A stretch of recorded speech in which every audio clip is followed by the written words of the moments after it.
Olá, pessoas! Hoje a gente vai falar de Star Wars, mas de um jeito diferente. Se você assistiu Andor, e se você não assistiu, assista, é de longe a melhor coisa que o universo Star Wars produziu nos últimos anos, você sabe que a série tem um tom completamente diferente de tudo que veio antes. Não tem Jedi, não tem força, não tem sabres de luz. É uma história sobre gente comum tentando resistir a um império. E tem uma razão muito concreta para isso. O criador da série, Tony Gilroy, não se inspirou em outras histórias de ficção científica. Ele se inspirou em uma história real e não em qualquer história. Ele se inspirou na juventude de Joseph Stalin. Em entrevista a Rolling Stone, Gilroy contou que passou os últimos 15 anos lendo basicamente só não ficção e que um livro em particular mudou tudo para ele. Young Stalin, do historiador Simon Montefiore. Gilroy disse que o capítulo de abertura do livro que descreve um assalto a banco organizado por Stalin em 1907 era, nas palavras dele, uma sequência de cinema incrível. E foi por isso que virou o coração da primeira temporada de Andor. Os paralelos não param no roteiro. Gilroy olhou uma foto do jovem Stalin e disse: ele não é glamouroso? Ele se parece com o Diego. Diego Luna, o ator que interpreta Cassian Andor. O próprio Montefiore confirmou a semelhança. Os dois são jovens de origem humilde, das margens de um império gigantesco, com um talento especial para operar nas sombras. Luthen Rael, o personagem de Stellan Skarsgård, é o análogo de Lenin, um intelectual que vê no jovem criminoso uma ferramenta para a revolução. E Nemik, o idealista que escreve um manifesto, podemos inferir que é o Trotsky da história. Mas aqui vai o que eu acho mais interessante. A história real é mais insana do que a ficção.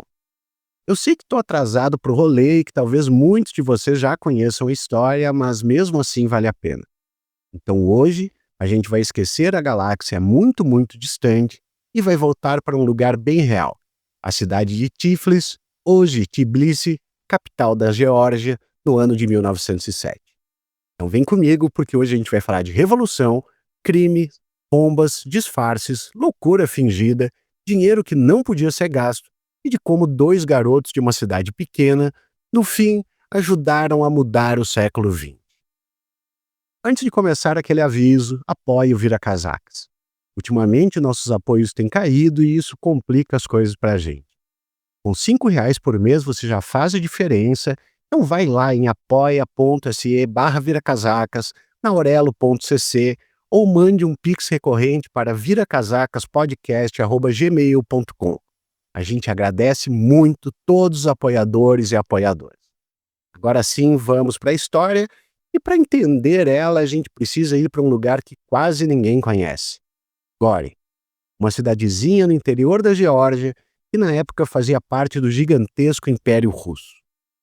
Gori ficava no Cáucaso, uma região montanhosa entre o Mar Negro e o Mar Cáspio, na periferia absoluta do Império. Uma cidade pequena, multiétnica, onde a maioria era pobre e o poder ficava longe, em São Petersburgo. Foi ali que nasceu, em 1878, Iosif Vissarionovich Dzejugasvili, ou simplesmente Sosso, como todo mundo chamava, futuro Stalin. Filho de Bessarion, um sapateiro que bebia demais e batia na mulher e no filho, e de Ekaterina, uma lavadeira devota que sonhava em ver o menino virar padre. A infância foi dura. Varíola aos 7 anos, que deixou o rosto dele marcado para sempre, um acidente com carruagem que danificou permanentemente o braço esquerdo. O pai eventualmente abandonou a família e foi trabalhar numa fábrica de sapatos em Tiflis e saiu da vida do garoto. Sosso cresceu basicamente criado pela mãe na casa de um padre local. Mas o menino era brilhante, tirava as melhores notas na escola da igreja de Gori, cantava no coro, pintava, escrevia poesia. Em 1894, com 15 anos, ganhou uma bolsa para o Seminário Teológico de Tiflis, a melhor educação que um garoto pobre da Geórgia podia conseguir. A mãe ficou radiante. O filho ia ser padre. Só que o seminário era um ambiente sufocante. Os padres eram nacionalistas russos reacionários que proibiam os alunos de falar georgiano. A vigilância era constante e a disciplina era brutal. E foi justamente essa repressão que empurrou Sosso para o outro lado. Ele começou a contrabandear livros proibidos para o dormitório. Victor Hugo, Darwin e, claro, Marx. Entrou para um grupo clandestino de discussão marxista e adotou um codinome de um romance georgiano, Koba, o nome do protagonista bandido de O Parricida de Alexander Kazbeg. Koba, o fora da lei rebelde que luta contra a injustiça. E agora entra o outro garoto de Gori. Simon Arshak Ter-Petrosian nasceu em 1882, 4 anos depois de Stalin, numa família armênia da mesma cidade. O pai era um empreiteiro relativamente bem de vida, mas que tiranizava a família. O próprio Kamo, como Simon ficaria conhecido, a gente vai falar disso, comparou depois o pai dele com o pai de Stalin. Era o mais velho de 12 irmãos, dos quais 7 morreram na infância. Simon era, de certo modo, o oposto de Soso. Enquanto Stalin era um aluno brilhante, Simon era um desastre na escola. Estudou numa escola armênia sem falar armênio direito, foi transferido para uma escola municipal onde tinha que aprender russo e acabou expulso por mau comportamento. Não tinha nenhum talento acadêmico aparente. Mas tinha uma coisa que o jovem Stalin não tinha: uma coragem física absurda, quase suicida, e uma lealdade feroz a quem conquistasse sua confiança. E quem conquistou essa confiança foi justamente Stalin. Quando Simon foi mandado para Tiflis para entrar no seminário teológico, adivinha quem virou o tutor dele? Stalin ajudou Simon a se preparar para os exames de admissão, mas as aulas foram bem além de gramática e matemática. Stalin apresentou o marxismo a Simon, leu textos revolucionários com ele e, aos poucos, transformou aquele garoto sem rumo num militante convicto. Por volta de 1902, Simon já estava totalmente dentro do movimento. E foi aí que ganhou o apelido que ficaria para sempre, e a história é boa demais. Num dia, enquanto Stalin estava dando uma tarefa para ele, Simon não entendeu direito e perguntou de volta. Mas em vez de dizer "komu", para quem em russo, ele disse "kamo", errando a pronúncia. Todo mundo riu e o apelido grudou. Kamo, revolucionário que nem sabia falar russo direito. Então a gente tem esses dois garotos de Gori. Um é poeta, intelectual, calculista, o outro é impulsivo, corajoso e absolutamente leal. Um planeja, o outro executa. Juntos, eles vão virar a dupla mais improvável e eficiente e assaltantes de banco que a Revolução produziu. Para a gente entender por que Stalin e Kamo foram assaltar um banco, a gente precisa entender uma coisa sobre revoluções. Revoluções custam dinheiro. Você precisa de armas, impressoras clandestinas, de passaportes falsos, de casas seguras, de passagens de trem. Você precisa manter militantes que vivem na clandestinidade e não podem trabalhar. No caso da Rússia do começo do século XX, o partido marxista que pretendia derrubar o czar estava quebrado. Esse partido era o Partido Operário Social Democrata Russo, fundado em 1898 e que tinha um objetivo grandioso: uma revolução proletária contra o Império Russo. Mas desde 1903 o partido estava rachado em 2 grandes grupos que se odiavam. De um lado, os mencheviques, que queriam uma abordagem mais moderada, gradual, dentro da legalidade quando possível. Do outro, os bolcheviques, liderados por Vladimir Lenin, que defendiam uma organização centralizada de revolucionários profissionais, dispostos a usar todos os meios necessários. Quando eu digo todos os meios necessários, isso inclui expropriações. Os mencheviques argumentavam que assaltos violentos manchavam a reputação do partido e transformavam revolucionários em criminosos comuns aos olhos do público. Em maio de 1907, o partido se reuniu para seu 5º congresso em Londres. Foram 35 sessões de debates furiosos entre bolcheviques e mencheviques. Stalin estava lá como delegado, Trotsky estava lá, Lenin, claro, estava lá, até Rosa Luxemburgo apareceu representando os alemães. E uma das questões mais quentes do Congresso era justamente essa: as expropriações deviam continuar ou não? A resposta do Congresso foi clara. Aprovaram uma resolução condenando a participação em qualquer atividade violenta, incluindo as expropriações. As milícias do partido deviam ser dissolvidas. Acabou, sem mais assaltos. Acabou? Claro que não. Porque enquanto o Congresso estava votando essa resolução, os bolcheviques fizeram uma coisa que define perfeitamente quem eles eram. Em segredo, durante o Congresso, eles elegeram um órgão paralelo de poder chamado Centro Bolchevique, escondido do resto do partido. Dentro desse Centro Bolchevique, era um grupo de finanças composto por 3 pessoas: Lenin, Krasin e Bogdanov. A função desse grupo: arranjar dinheiro, o método: expropriações. E aqui a história fica ainda melhor. Antes do Congresso começar, em abril de 1907, Lenin já tinha convocado uma reunião secreta em Berlim com Stalin, Krasin, Bogdanov e Litvinov. O assunto: planejar um grande assalto para comprar armas. A decisão foi tomada. Stalin, o Koba e Kamo seriam os responsáveis por organizar o roubo ao Banco de Tiflis. Quando depois os mencheviques descobriram, a reação foi exatamente a que você imagina. O líder dos mencheviques pediu a separação definitiva dos bolcheviques. Martov disse que o centro bolchevique era algo entre um comitê central de facção secreto e uma gangue criminosa. Mas para Lenin nada disso importava. Ele queria o dinheiro e, no final das contas, ele e todo o partido bolchevique viveram, em parte, desse dinheiro até 1917. Então, dinheiro precisava ser roubado. E para isso, Koba e Kamo voltaram a Tiflis. Stalin voltou no final da primavera de 1907. Ele tinha 29 anos, vivia com a esposa Ekaterina e o filho recém-nascido Yakov. Uma família jovem num apartamento perto da praça central da cidade. A essa altura, Stalin já tinha um currículo considerável de expropriações. Era isso que fazia dele útil para Lenin. Ele era o cara que resolvia problemas práticos. Resolver problemas práticos significava arranjar dinheiro. A primeira coisa que Stalin fez foi montar a rede de informantes. Ele precisava saber quando e como o dinheiro se movia em Tiflis. E conseguiu 2 contatos cruciais dentro do sistema bancário. O primeiro era um funcionário do banco. O segundo era um velho amigo de escola que trabalhava no escritório postal bancário da cidade e que lhe dava acesso a uma informação valiosíssima: a agenda secreta de transferências de dinheiro entre o correio e a filial do Banco Imperial. Aqui tem um detalhe que eu adoro. Sabe por que esse amigo ajudou? Não foi por convicção política, não foi por dinheiro. Foi porque ele admirava a poesia de Stalin. O cara entregou informações sigilosas do Banco Imperial Russo porque achava bonitos os poemas do Koba.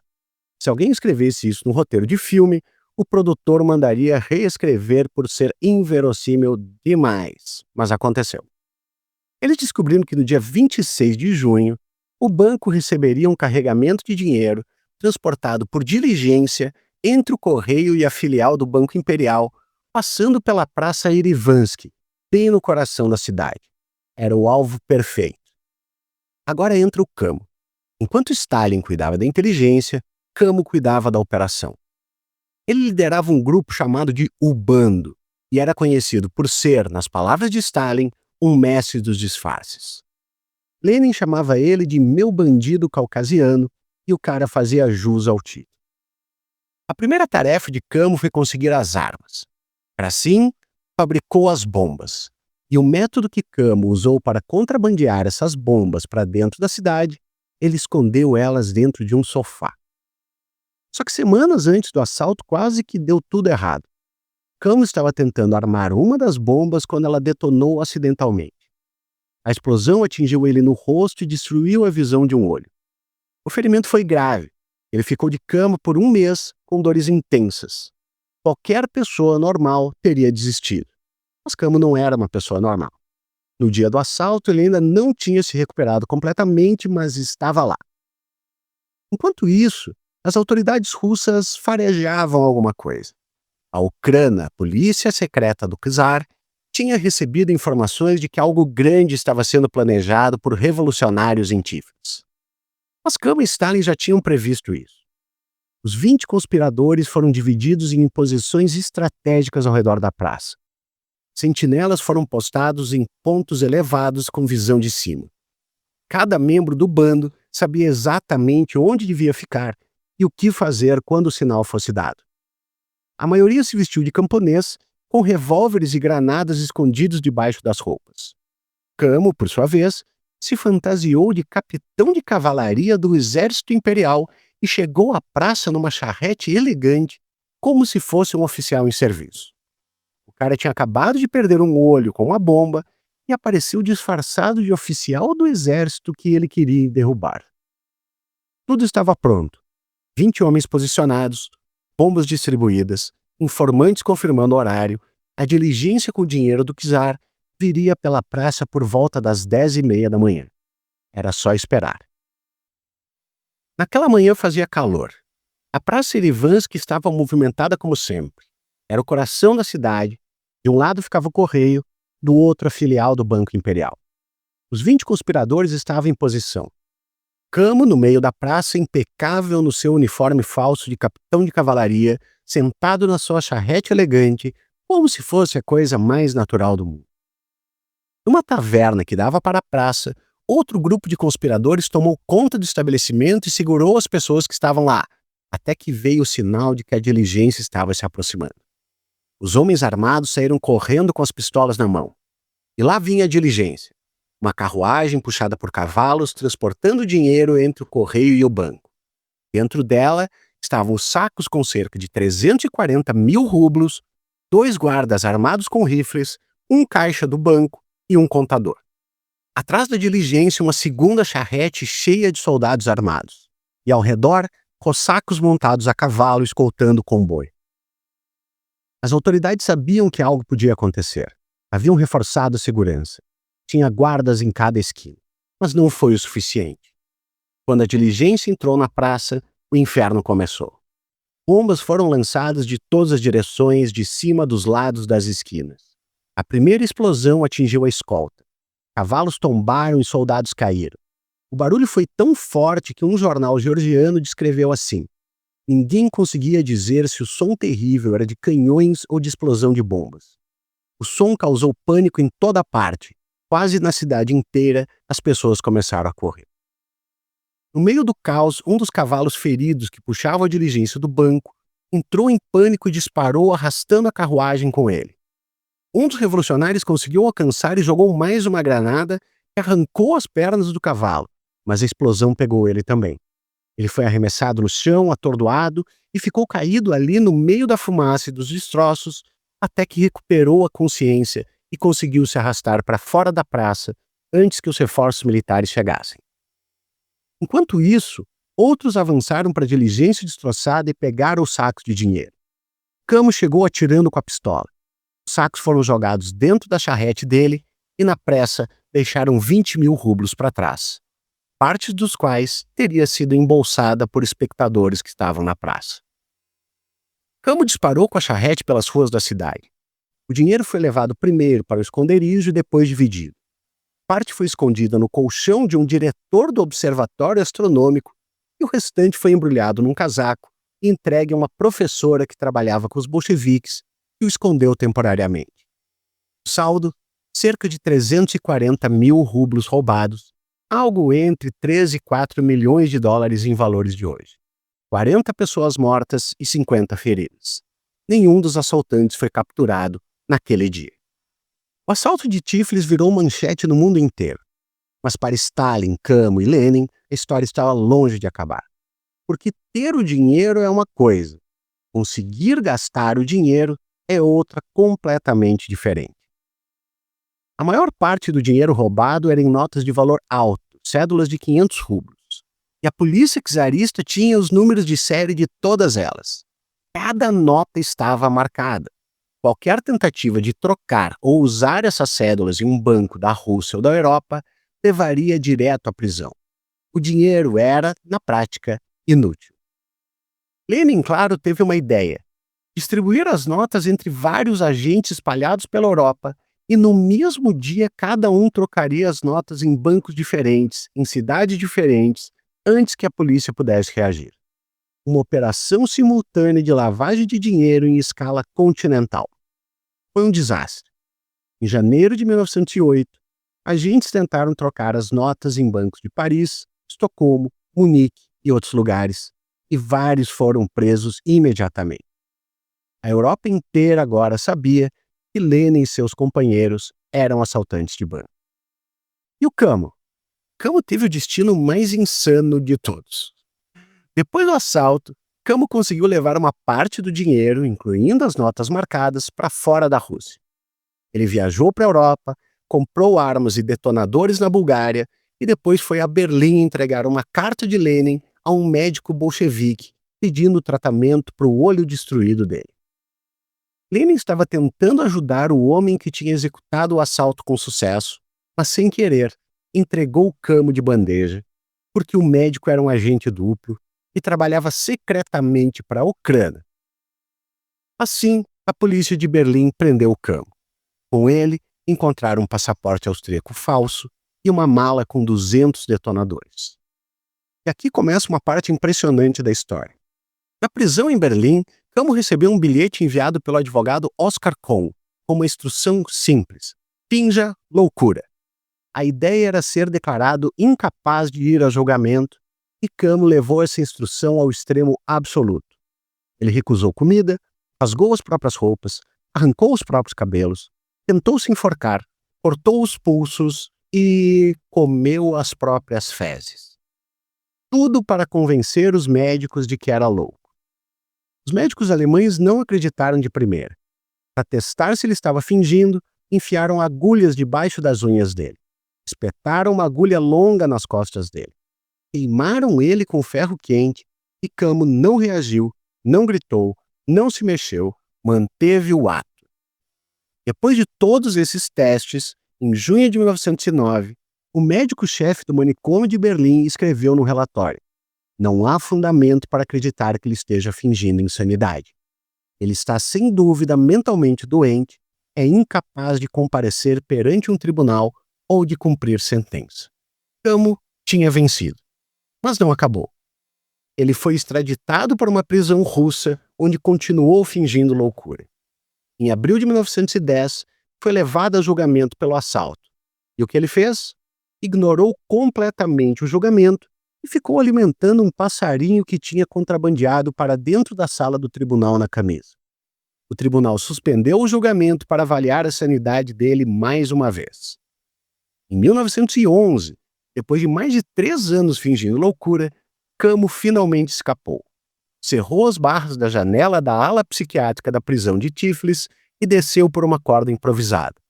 Livre. Fugiu para Paris, onde encontrou Lenin. Ficou chateado ao saber que tinha acontecido uma ruptura entre Lenin, Bogdanov e Krasin. Depois, se juntou a Krasin para planejar mais um assalto. Mas dessa vez a sorte acabou. Foi preso antes de executar o plano, julgado por todos seus crimes e condenado a 4 penas de morte. Parecia o fim. Mas aí aconteceu uma daquelas coincidências históricas absurdas. Em 1913, a dinastia Romanov completou 300 anos no poder e, para celebrar, concedeu anistia a vários prisioneiros políticos. A sentença de morte de Camo foi comutada para a prisão e ele ficou preso até a Revolução de 1917 e finalmente abriu as portas da prisão. E o pós-revolução foi triste. Camo, o homem de ação, o mestre dos disfarces, o cara que fingiu loucura por 3 anos e escapou de 4 sentenças de morte, simplesmente não se adaptou à vida depois da Revolução. Segundo fontes, ele parecia entediado. A burocracia soviética não precisava de assaltantes de banco. Camo foi trabalhar na aduana soviética e, em 14 de julho de 1922, andando de bicicleta pelas ruas de Tiflis, foi atropelado por um caminhão e morreu. Ele tinha 40 anos. Um monumento a Camo foi erguido nos Jardins Pushkin, perto da Praça Erivansky, pertinho de onde tudo aconteceu. Camo foi enterrado ali embaixo e depois o monumento foi removido e os restos dele foram transferidos. É morto, ele não teve sossego. Stalin, o que aconteceu com o organizador do assalto? Bom, você sabe o que aconteceu com Stalin. Ele virou Stalin, o seminarista que escrevia poesia, o agitador clandestino que organizava assaltos, o Koba. Ele se tornou o líder da União Soviética. E vale lembrar contra o que essa revolução lutava. O Império Russo era um regime autocrático onde a maioria da população vivia em miséria. Os camponeses tinham sido servos até 1861 e 40 anos depois continuavam presos a uma vida de fome e submissão. Greves eram reprimidas à bala, manifestações pacíficas terminavam em massacre, judeus eram alvo de pogroms tolerados ou incentivados pelo Estado.